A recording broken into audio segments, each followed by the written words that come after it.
So, what the hell is a TBI? Hawkins trying to run past Braddock. Looking to respond. Goldbrick gets In this on home and the timely hits. Of a sensational counter left hook by Garcia. Bills up in my heart on the dirty.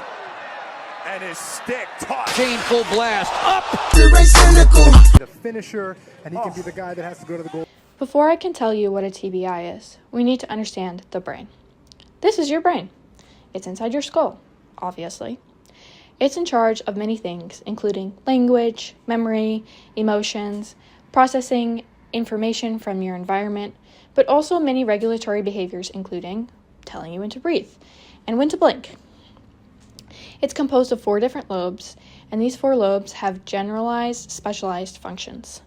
First, your frontal lobe, which is in the front, controls judgment, higher order thinking, and movement.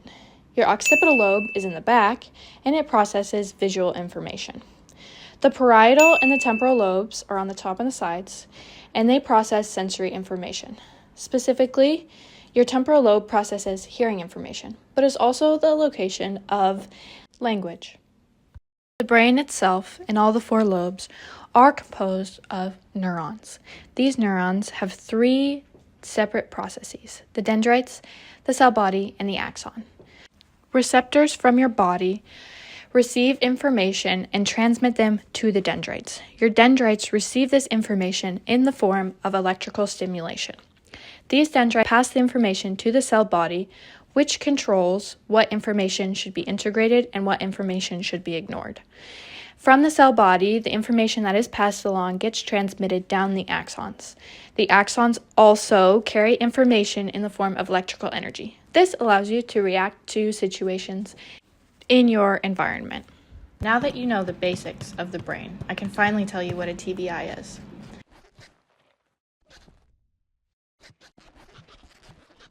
A TBI, or traumatic brain injury, is defined as a disruption in normal brain function caused by an external mechanical force. TBI can be broken down into primary and secondary injuries. Primary injuries in TBI occur at the moment of impact and result directly from the mechanical forces involved in the traumatic event.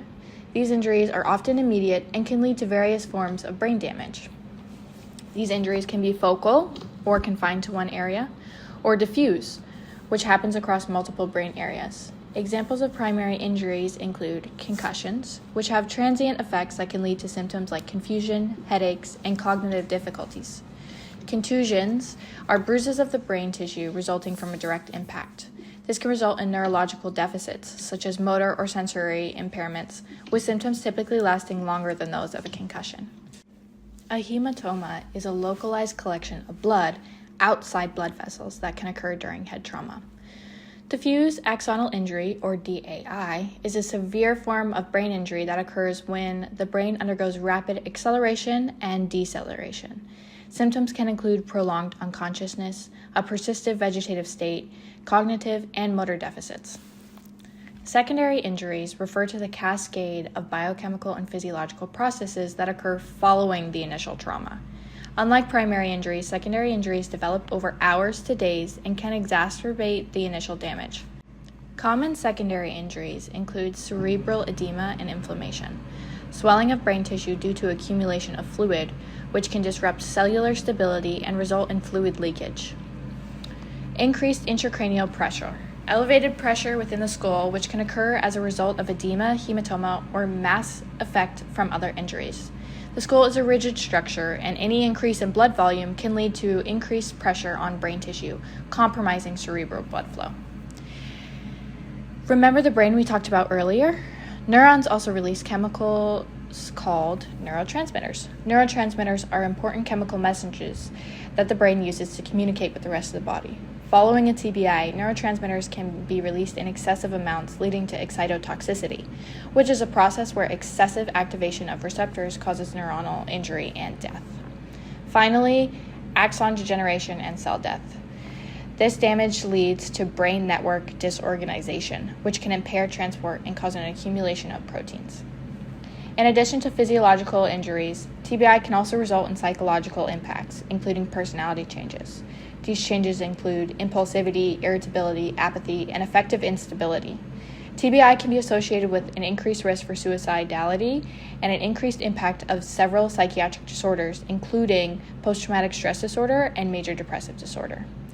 So we've learned what a TBI is, what a neuron is, how information gets passed through, but what am I supposed to do with this information? Now we're going to talk about individuals who are at risk for obtaining a TBI. It's a bit of a chronological progression with some risk factors appearing in multiple demographic groups. Starting off, we have the youth demographic, including both children and adolescents. This group has multiple risk factors, including falls, sports injuries, and physical assaults. These factors lead to challenges with learning, memory, and emotional shifts. Youths are also at a higher risk for ADHD after a resulting TBI. Several years have passed, and now we enter the time frame of young adulthood. You finally feel like you have some semblance or control of your life. You're able to drive where you want and do activities on our own fruition. This sense of independence can lead to TBIs in the forms of motor vehicle accidents and a higher participatory rate in sports. These factors once again lead to challenges with learning, memory, and a shift from rational decision-making to impulsivity, further increasing the risk of another TBI occurring. As young adults, they are way more susceptible to anxiety and depression, leading to struggles with socializing. As time goes on and you get older and older, your risk factor continues to rise. By now, your bones are creaking, everything hurts, and you wake up every day wondering how you'll manage to get out of bed. These achy pains lead to an increased risk for falls within the older demographics. These falls can cause individuals to lose confidence in oneself, which will lead to farther falls in the future. The initial injury is also not the only concern. As we know, with age, recovery times tend to increase due to a multitude of different health conditions. In the long term, TBIs within the older demographic leave individuals at a higher risk for developing dementia. Now that we've finished our chronological demographic scale, there's another factor that also increases an individual's risk of obtaining a TBI. That factor is occupation.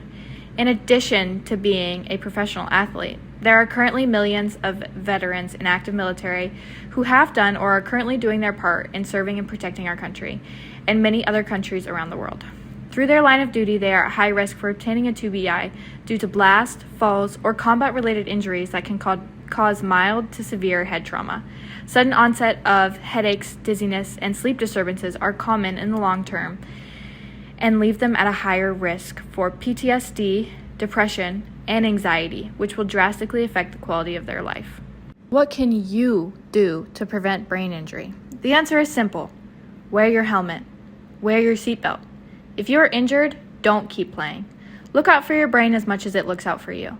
We now know that TBI isn't just another injury. We've given you a reminder of the brain's delicate and irreplaceable power. And in every game, every mission, or every instance in life, remember that the strength of the brain is worth protecting, not just for the moment, but for all the days and memories yet to come. Did you like this video? Did you find it informative or helpful or entertaining?